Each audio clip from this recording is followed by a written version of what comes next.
First off, welcome to the show.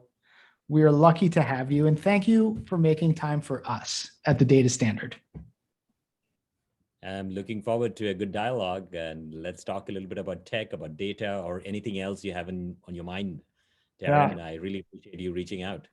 of course. Well, let me give you a little bit of background on how we started our community and how we like to start all these conversations.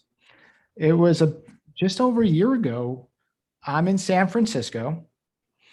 COVID hits the world.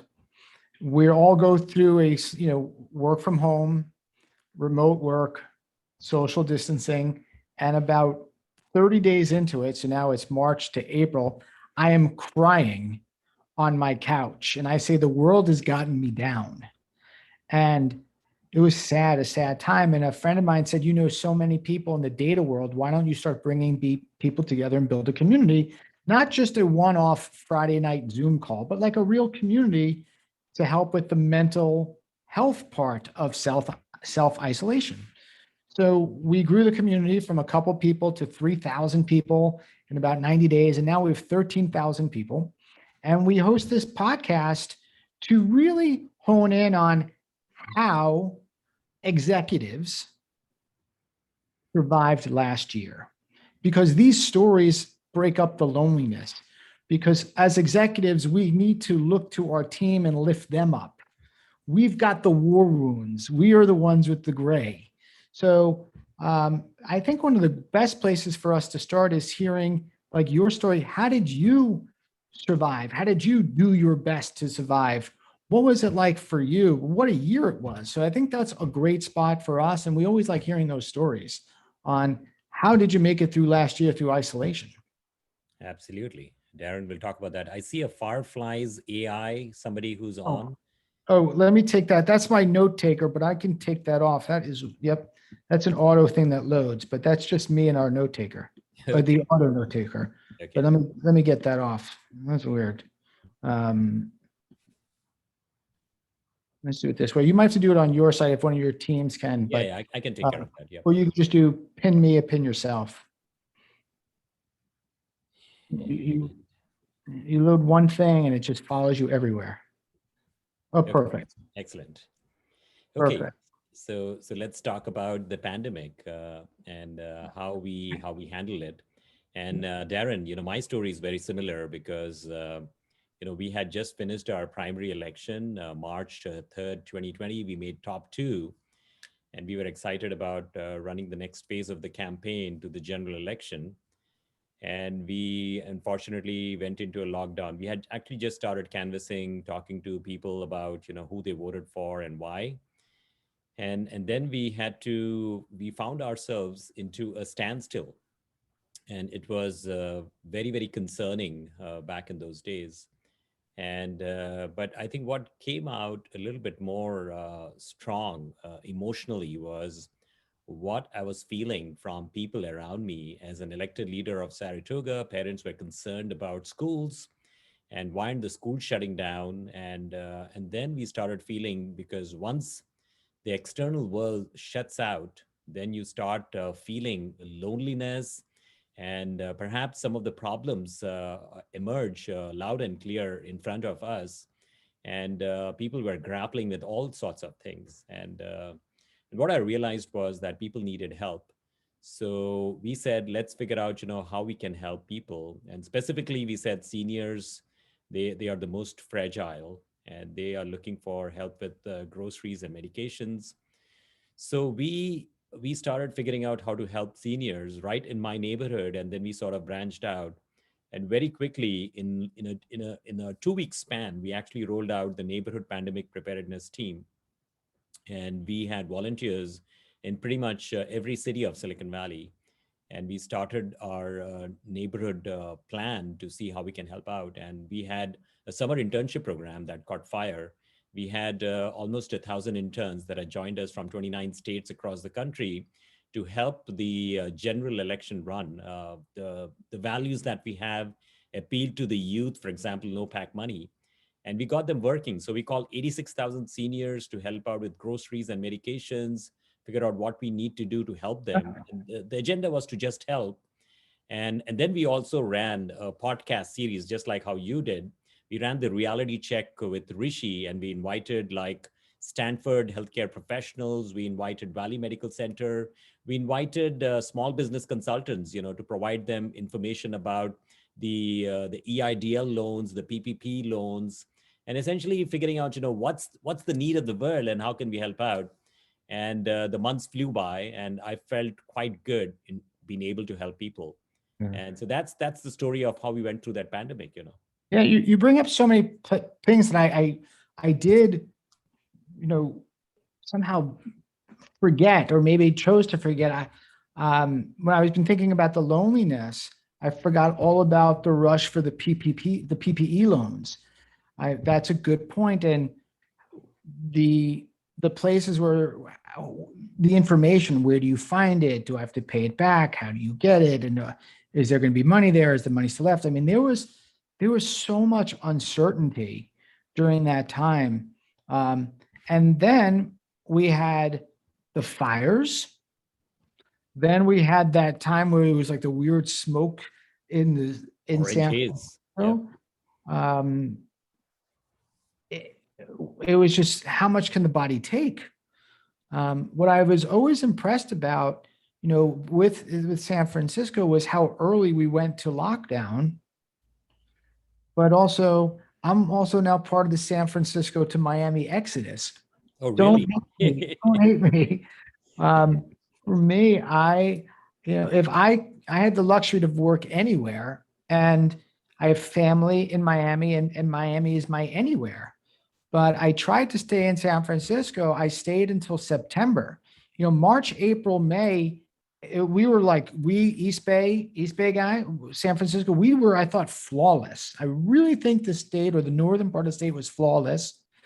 But it was like, I think it was after the May or June or whatever, there's the fires that hit the East Bay. What was the Napa fire?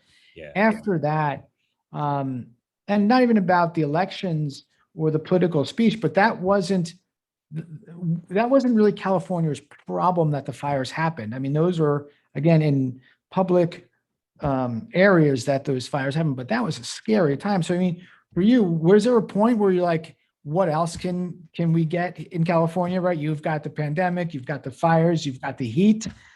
Like, that, and why did you still want to be part of the government? It's like, how much can someone take? What are your Yeah, thoughts? right.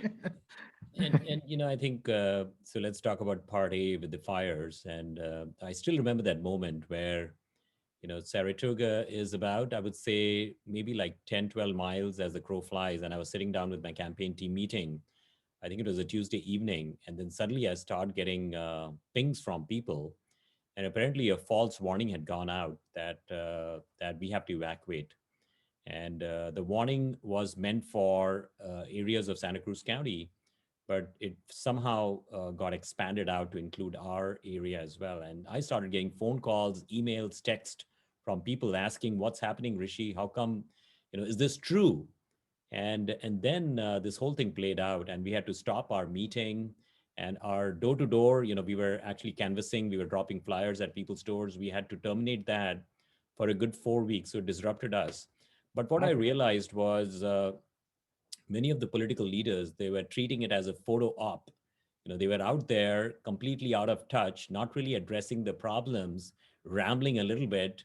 And they got the people of Santa Cruz County, for example, a little angry with how lost they were in trying to step up.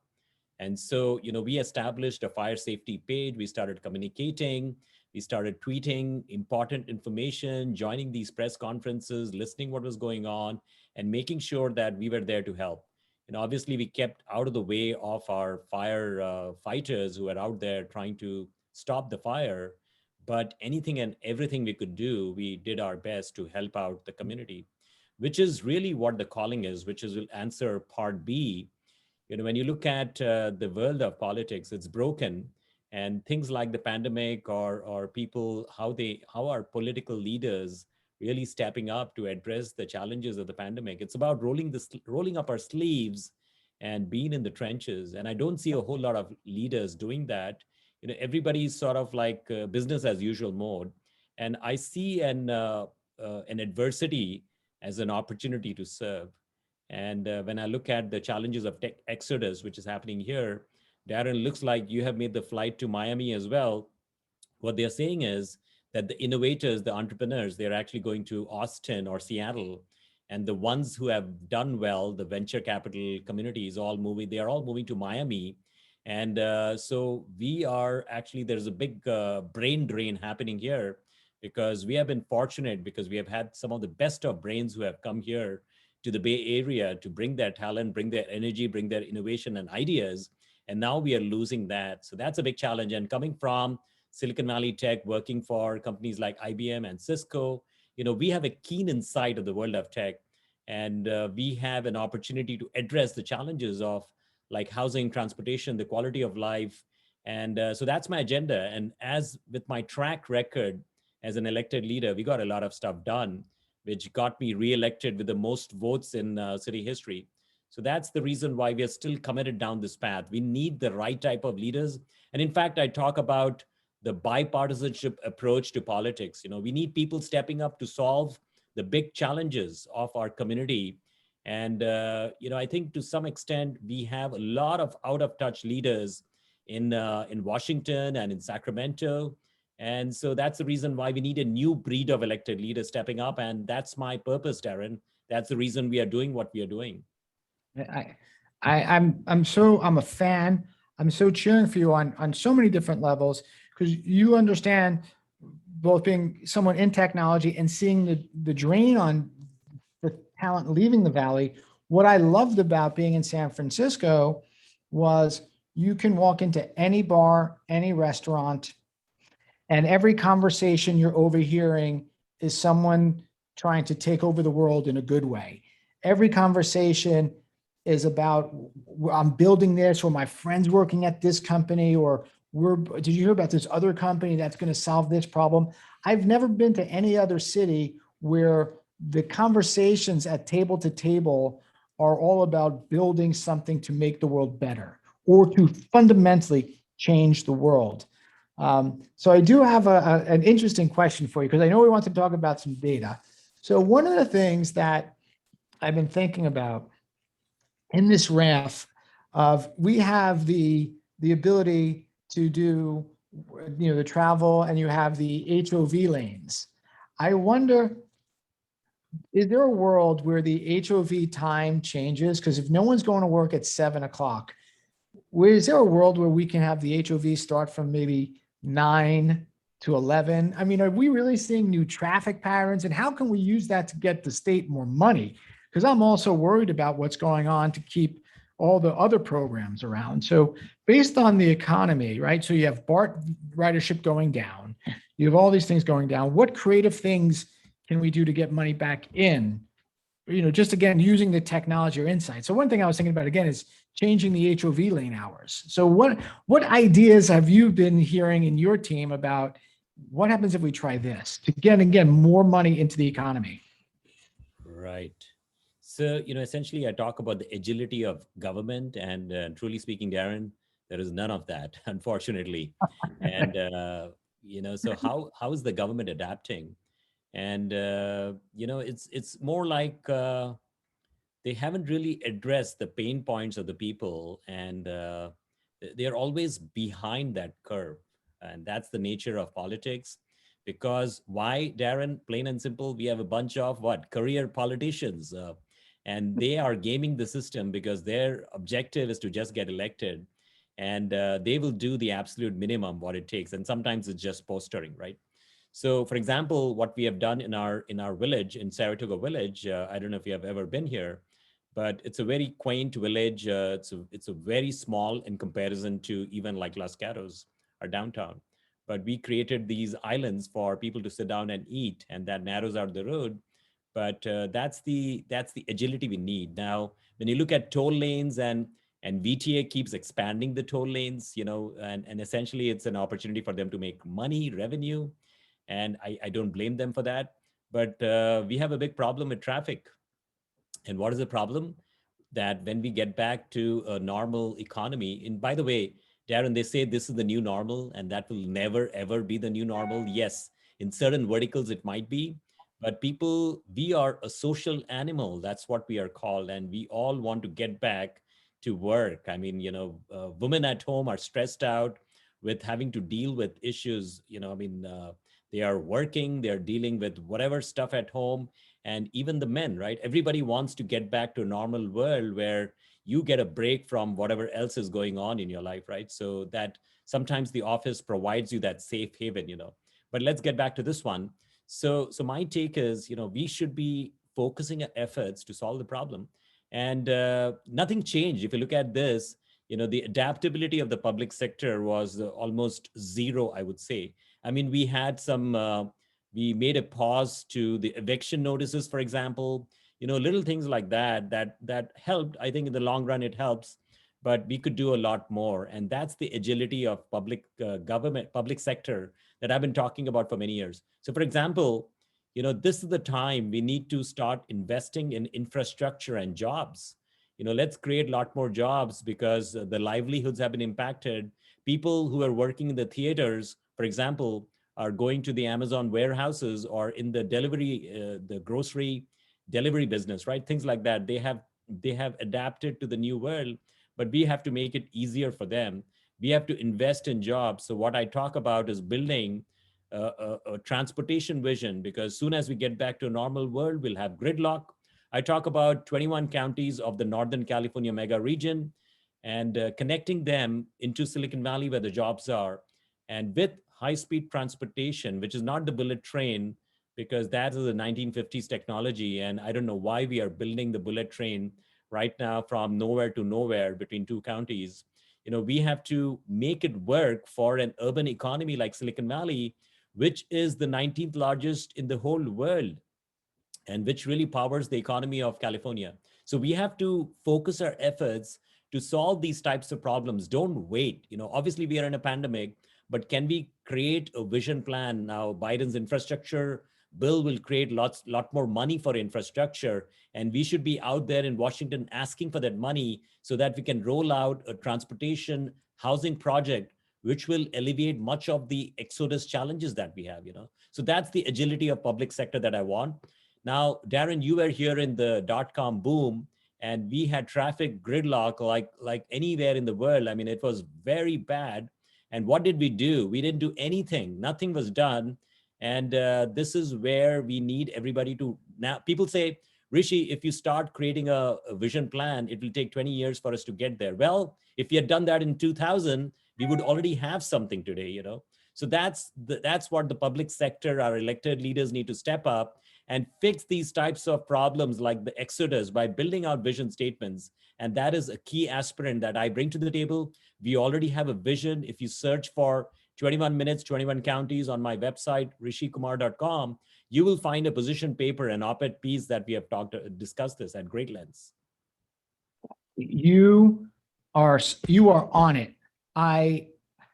Being someone that's taken the bullet train, someone who's sat in the traffic, someone who's wanted to go to restaurants but didn't feel comfortable, wanted to take a job in the Valley but didn't want the strain on my personal life to spend all that time in the car on the bus. These are real problems, plus the homeless, plus the stress of just the mental health. I mean, the mental health, this is what we want to talk about. And I don't know if there's something you can talk a little bit about, but that's important to me, is that we talk about empathy. I use this podcast to meet people. Self-isolation has been tough. Yep, for the sure. mental part on it. And again, we're trying to lead teams. So we need to make sure we're talking to our teams who are just out of college, might not have the vocabulary or the skill set or maybe the life experience, but any tips that you can give people that are just maybe dealing with a little bit more mental health issues, not addiction, but just we're lonely. We're just not built to stay home every day. Any advice, or what are your thoughts on mental health? That is the most significant challenge that the pandemic has exposed for America. I mean, people are struggling with too many things. Now, America as a country, we are prosperous. We don't have issues, well, mostly in comparison to many, many different worlds.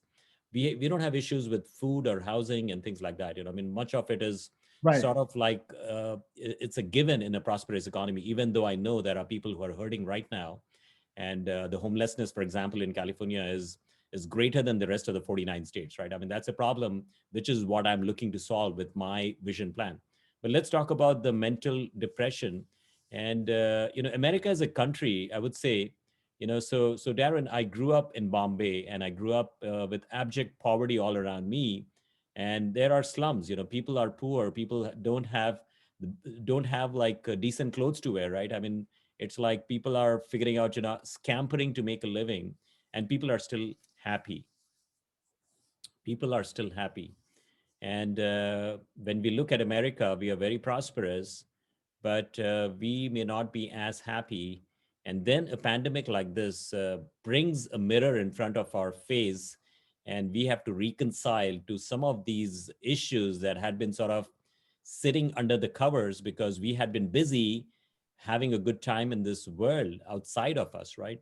So this is a reality check, and that's why we called it a reality check series that we rolled out, because we have to level set with ourselves and make some corrections. And much of it is about, so I say this, and it comes from the culture, my upbringing, the Hindu culture that was part of my upbringing. We always say that it's better to give to the world than to take from the world. It's so much fun in giving than taking. And so when we channel our energies into giving and making something good happen outside of us, when we lose that intrinsic nature of survival, or things that drive who I am as a person, what does Rishi want versus what does the world want? What can we do for the world? And that is a game changer, because if you look at me, working for IBM, I always felt something was missing. And then as an activist, as a community leader, when I started stepping up and helping out the world, I became so happy, Darren. I became extremely happy. And this is the reason why I continue doing what I'm doing. You take the brickbats, less of the bouquets that get thrown at you as a leader who's trying to challenge somebody who's been there in office for 30 years.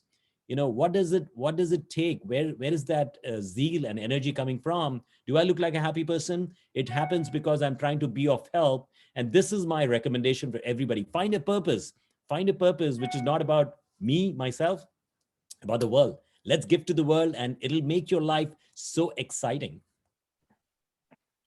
Yeah, I just want to put an exclamation on that and a heart. Um, you and I are thank you. I mean, that's also part of the community. We want to be givers. We don't want to be takers. And I think so much you said resonated myself and our data community. Now, again, we are data enthusiasts. I mean, our community are the ones that are writing code. We are data scientists, data engineers, data architects, CTOs, head of engineering. But you're right, we are human. We all have diverse backgrounds, and this community is the one that wants to give back and roll up their sleeves. So Rishi, how do we get involved in your campaign? Where should we send our community to? Can you give us some information on which website should we go to? Which website should we point our community to? Yep. So thank you, Darren. These were great questions. I really enjoyed the conversation, and very, very, very enlightening me to see that you and I align on our value systems, right?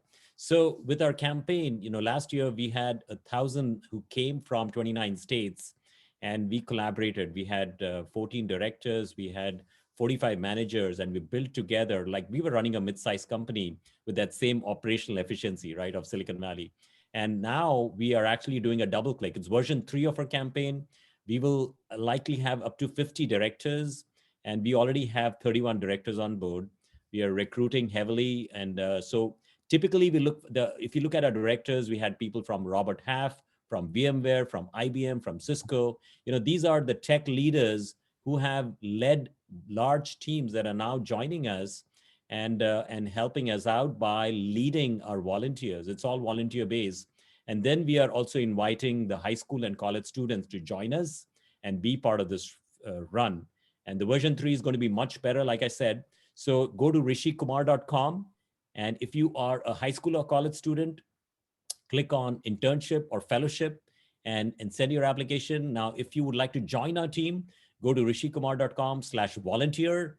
And I personally sit down with our volunteers to talk to them and figure out, how we can collaborate, because there's a tremendous learning that happens with these highly intelligent, motivated folks of Silicon Valley who join our run because they feel there is something about it. So I'm learning from them daily. And I would be honored to have folks who are listening to join us, be part of this run. And together, let's bring Silicon Valley back, solve some of the big challenges that we have here, address the challenges of climate change, address the challenges of the broken political system with big money, polluting politics, tainted money, things like that. We don't accept any PAC money. And so I invite your listeners, Darren, to join this effort. No, and count me in. You'll see me signing up because I want to be close to you. I think you're a winner, and I appreciate you spending time with us. Our community is here to help, and we'll be cheering for you. But yeah, I'll be on the front of that line. I'll be signing up. So thank you. Thank you so much. Let's get us back to work. All right. Really appreciate it, Darren. When I come back to San Francisco in that area, I will look you up and we'll take a walk. Whatever you need me to do, count me in on your team and our community. Thank you. Thank you so much, Darren. Enjoy the day. Same. Bye.